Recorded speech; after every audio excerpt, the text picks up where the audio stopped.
no me vengan con cosas extrañas, yo quiero una explicación sencilla. En nuestros últimos programas empezamos una serie sobre la ilustración. Abordamos primero la ilustración en Inglaterra y en la Gran Bretaña, de ahí nos fuimos a Francia. En los últimos dos programas hablamos sobre este movimiento muy potente que tuvo un desarrollo tremendo en el siglo XVIII ahí en Francia. Y en los próximos programas vamos a hablar sobre la ilustración en Alemania. Pero hoy vamos a dedicar nuestro programa a uno de esos personajes que resulta muy difícil de clasificar y de encasillar porque excedieron completamente los límites del espíritu de la época. Los abordaron, pero los excedieron. Estamos hablando de Jean-Jacques Rousseau, un músico que a sus 40 años empezó a escribir y desde su pluma tuvo una influencia decisiva en los siglos siguientes, tanto en política como en educación. Si son tiempos salvajes y se necesita una filosofía apasionada para estos tiempos salvajes, el nombre de Jean-Jacques Rousseau resalta por sobre los muchos nombres que venimos abordando. Estrenamos esta remera de Charlie justo cuando hablamos de Jean-Jacques Rousseau, porque es un filósofo bien rock and rollero. Rock and roll con Jean-Jacques Rousseau en el capítulo de hoy de Otra Cosa. No me vengan con cosas extrañas, yo quiero una explicación sencilla. Lo dijimos un poco al pasar, pero es un dato muy interesante que hasta los 40 años Rousseau se consideraba a sí mismo músico. En uno de nuestros capítulos anteriores comentamos que fue uno de los colaboradores más notables de la enciclopedia de Diderot y d'Alembert, y la mayoría de las entradas con las que colaboró se referían a cuestiones de la música. A los 40 años está yendo a visitar a Diderot, que obviamente producto de su revolucionaria enciclopedia estaba preso por alguna de las tantas persecuciones que sufrió. Y él estaba yendo a visitar a Diderot y se entera por el diario de una competencia en la Academia de Dijon sobre cuál era el lugar de las artes y de la ciencia en estos nuevos tiempos que estaban corriendo en ese espíritu ilustrado de la Francia del siglo XVIII. Parece que alentado por Diderot participó en ese premio de la Academia de Dijon y ganó porque tuvo una tesis contraria a lo que la mayoría estaba planteando. Rousseau, a causa de esto, se convirtió en un escritor muy reconocido y notable, y como él mismo dijo, a la edad en que ya todos los escritores están consagrados, yo recién empecé a escribir de verdad, a convertirme en escritor. Esto es un poco tramposo y vamos a ver que Rousseau tiene una habilidad muy grande para escribir y que ya estaba vinculado a las letras desde muy chiquito, pero eso lo vamos a ver ahora en nuestro próximo bloque cuando empecemos a meternos en las ideas de este enorme pensador. A mí no me vengan con cosas extrañas, yo quiero una explicación sencilla. A 9 días de haber nacido, murió por causa de ese nacimiento y de los problemas que el parto conllevó, murió la mamá de Rousseau. De su madre, el pequeño Juan Jacobo, heredó una biblioteca enorme y criado por su padre, se dedicó hasta los 9-10 años a leer toda la biblioteca de su mamá. Como él mismo lo cuenta en sus confesiones, antes de haber vivido nada, yo ya lo había sentido todo. Para nosotros, esa sensibilidad de la que habla Rousseau es una de las claves de lectura de toda su obra, que es una obra muy heterogénea, muy heterodoxa también, muy diversa, muy rica y muy larga. Escribió novelas, escribió tratados, escribió ensayos, y cada uno de sus textos tratan de temas diferentes. No hay, como dice la profesora argentina Vera Waxman, no hay un hilo conductor en Rousseau. Hay una construcción autodidacta que se vale de ese espíritu ilustrado de la época para dar cuenta de los problemas que le preocupaban. Escribió sobre política y sobre educación, sobre todo. Escribió sobre música. Y su texto preferido, del cual más orgulloso se sentía, es uno de los textos más influyentes en filosofía de la educación, como es el Emilio. Pero apuntemos un poquito a este concepto de la sensibilidad en Rousseau. Contrario al racionalismo cartesiano, que era predominante en Francia y que estaba siendo cuestionado por la Ilustración, Rousseau plantea la idea de que la base de toda la racionalidad humana es su sensibilidad.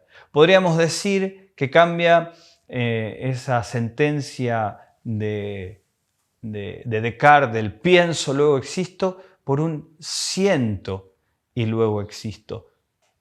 Todos nuestros pensamientos vienen acompañados de sensaciones. Y desde ese lugar es necesario que podamos empezar a reflexionar mejor sobre lo que vivimos, sobre lo que somos, sobre lo que deseamos y sobre lo que necesitamos. Rousseau plantea la idea de que pensar y sentir van totalmente de la mano. El dualismo en el que nos quiere muchas veces meter nuestra sociedad no es una cosa tan acertada. Y uno lo puede explorar muy bien esto cuando se fija en cómo los niños y las niñas aprenden a pensar y aprenden los contenidos que queremos enseñarles o que les interesa a ellos mismos aprender. Primero se hace desde una emoción. Cuando uno tiene esa predisposición emocional, entonces puede pensar con mayor libertad. A nosotros esto nos encanta porque proponemos una reflexión apasionada, es decir, un sentipensar, una mezcla más humana entre estos dos rasgos tan esenciales de nosotros como seres humanos. Son tantas las ideas que nos gustaría compartir con ustedes sobre Rousseau que vamos a tratar de organizarnos en dos bloques para hablar sobre educación y sobre política en estos tiempos salvajes. A mí no me vengan con cosas extrañas, yo quiero una explicación sencilla. El mismo año que se editó El Contrato Social, que es la obra política más famosa y más leída de Rousseau, ese mismo año se publicaba El Emilio, o De la Educación. Antes de haber publicado estas dos grandes obras, Rousseau se hizo un escritor muy famoso con La Nueva Eloísa, una de las más grandes novelas europeas según la aguda mirada de Schopenhauer, por ejemplo. La Nueva Eloísa lo catapultó a la fama y Rousseau esperaba con su Emilio encontrar una nueva aclamación del público. El mismo Rousseau decía que era fanático y que le gustaba mucho la adulación. Le encantaba que le dijeran que era un gran escritor y un tipo muy inteligente. Pero se encontró con todo lo contrario. El Emilio fue prohibido en Francia y quemado públicamente. Y tras la figura de Rousseau empezó a pesar un pedido de captura. Sí, lo querían preso por las ideas revolucionarias que él expresó en esa obra impresionante que es El Emilio. El Emilio es muy famoso por la frase del inicio. Ahí Rousseau plantea la idea de que el ser humano es bueno por naturaleza y que la sociedad lo corrompe. Esto le valió muchas críticas y burlas, incluso de quienes habían sido amigos suyos, los ilustrados franceses. Voltaire, por ejemplo, se ríe de esta idea del buen salvaje.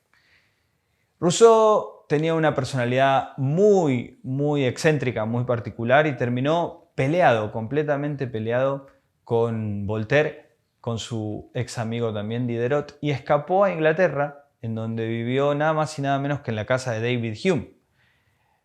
La cultura inglesa y el recato inglés no pegaban con su personalidad excéntrica. Se vestía como un armenio del siglo XVII y eso en la Gran Bretaña no era una cosa demasiado bien vista.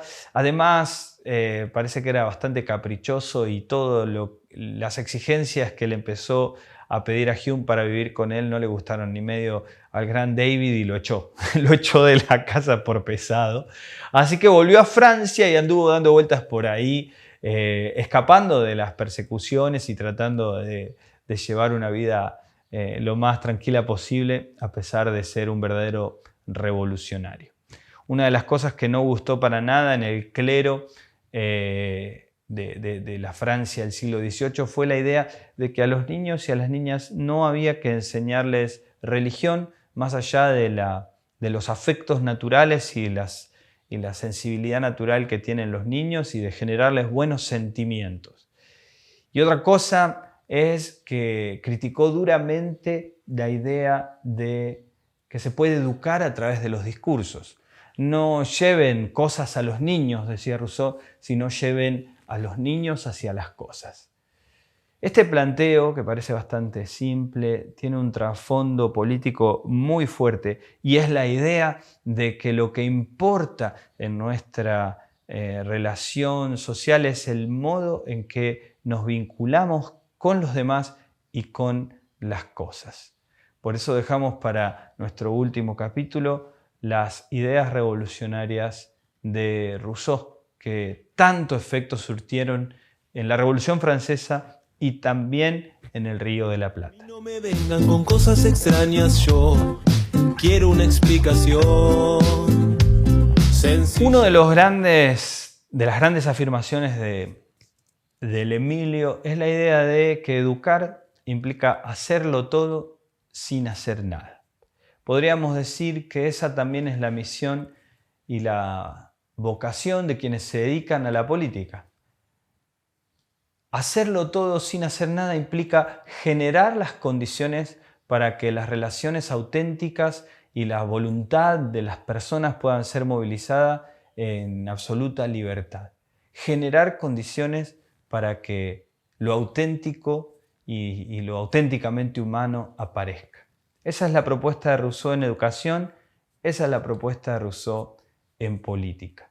El contrato social está enmarcado como obra en un debate sobre lo que venimos hablando de Locke, Hume, de Hobbes, que tiene que ver con esta idea de qué es el derecho natural y cuál es la mejor forma de gobierno.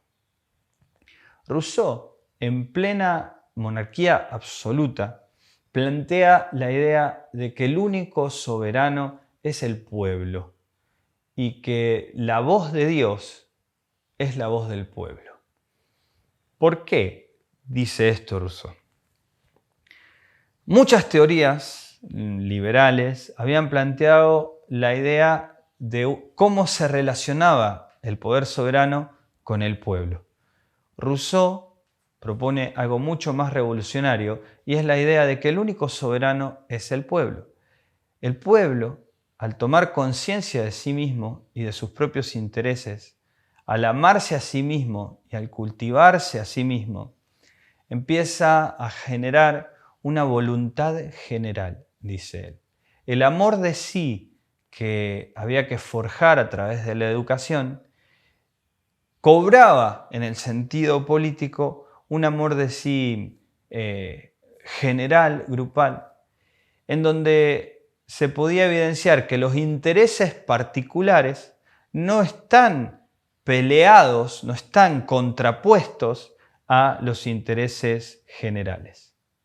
No nos cansamos de repetir que estos son tiempos salvajes y muchas de estas ideas de Rousseau pueden sonar raras hoy, en donde pareciera que el interés personal, el interés particular, el interés individual, nada tiene que ver con el interés general. Y que incluso si uno quiere abrir paso a su propio interés personal, tiene que hacerlo pegándole codazos, por decirlo así, al interés de la sociedad o a la voluntad general. Rousseau dice que la igualdad no es un punto de llegada, sino que la igualdad es un punto de partida. Todos los seres humanos son buenos por naturaleza. El problema es que la sociedad lo corrompe por el modo en que se plantean las relaciones sociales. Como lo dijimos hace un par de capítulos con el pensamiento de David Hume y Adam Smith, Rousseau decía que era imposible pensar en una sociedad donde esta igualdad como punto de partida se diera en las relaciones reales si existían ricos muy ricos y pobres muy pobres.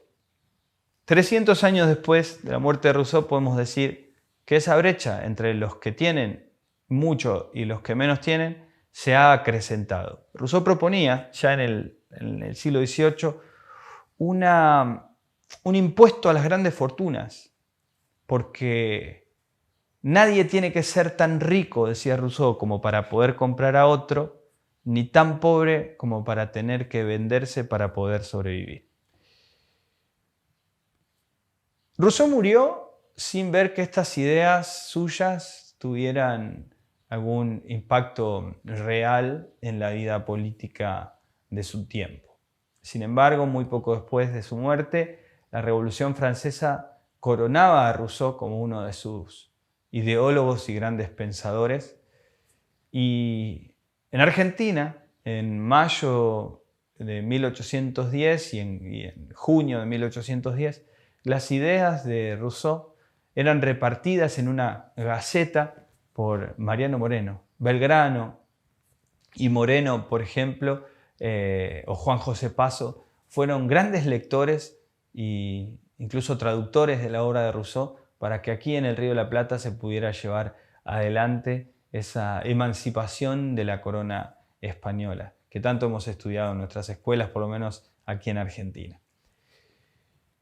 La obra de Rousseau es una obra monumental y nos quedan muchas cosas por decir. Vamos a ver si las podemos decir en algún próximo capítulo o si quedará para, no sé, para alguna otra oportunidad en donde podamos hablar de este filósofo del puro rock and roll que fue Juan Jacobo Rousseau.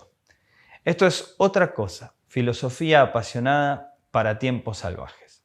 Y debemos decir que Rousseau representa mucho de lo que pensamos para este modo de hacer filosofía.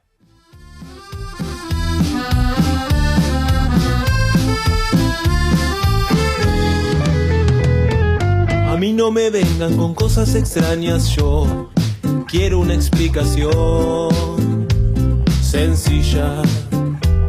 Si el mundo da vueltas y vamos con calma, yo te aseguro que te encuentro.